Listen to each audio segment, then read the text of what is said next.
ഇപ്പോൾ കഴിഞ്ഞ തവണ നമ്മൾ ഗഗനചാരിയുടെ സംസാരിച്ചപ്പോൾ ഞാൻ പറഞ്ഞിരുന്നു അതിൽ ഒരു ചെറുതായിട്ടൊരു ബാക്ക്വേർഡ് സ്റ്റെപ്പ് എടുത്തിട്ട് ഗോകുൽ സുരേഷിന് ഈക്വൽ സ്പേസ് കൊടുത്ത പോലെ തോന്നിയെന്നൊക്കെ.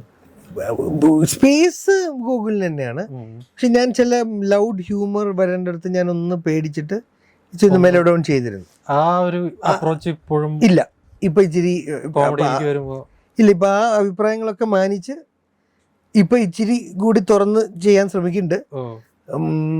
എനിക്കറിയില്ല റിസൾട്ട് വരുമ്പോൾ എന്താണെന്ന്. ഇപ്പൊ ഒന്നൊരു സമയം ഇച്ചിരി ഓവറൊക്കെ ആക്കിയിട്ടുണ്ട്. അല്ല, നമുക്കറിയില്ല. ഞാൻ പ്രേക്ഷകരുടെ റെസ്പോൺസ് ഭയങ്കര വാല്യൂ കൊടുക്കുന്നതാണ്.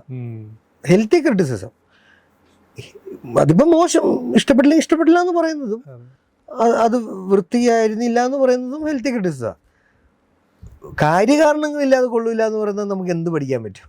അതെ, അതുകൊണ്ട് അത് കാര്യമില്ല.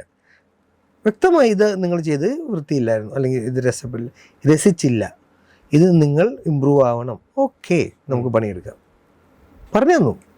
അതൊക്കെ നമ്മളെന്നും, ഞാനെന്നല്ല എല്ലാ നടീനടന്മാരും ടെക്നീഷ്യനും ഒരാൾ പറഞ്ഞു തരുമോ തൻ്റെ ഈ ഇപ്പം നമ്മൾ സച്ചിൻ ടെണ്ടുൽക്കർ എന്ന് പറഞ്ഞ ഒരാൾ മുറിയിൽ വന്ന് ഭക്ഷണം തരാമെന്ന ആളല്ലേ, ഈ ഗാർഡ് വെക്കുന്നതുകൊണ്ടാണ് ഒരു സ്ട്രോക്ക് പ്ലേ ചെയ്യാൻ പറ്റില്ല. ആ ഇത് മാറ്റിയപ്പോൾ തൊട്ട് പുള്ളിയുടെ സ്ട്രോക്കിന് ഹെൽപ്പ് ചെയ്യുന്നു അദ്ദേഹം പറഞ്ഞു കേട്ടിട്ടില്ലേ? ഏതെങ്കിലും ബന്ധമുള്ള ഒരാളാണ് പറഞ്ഞത് ക്രിക്കറ്റായിട്ട്.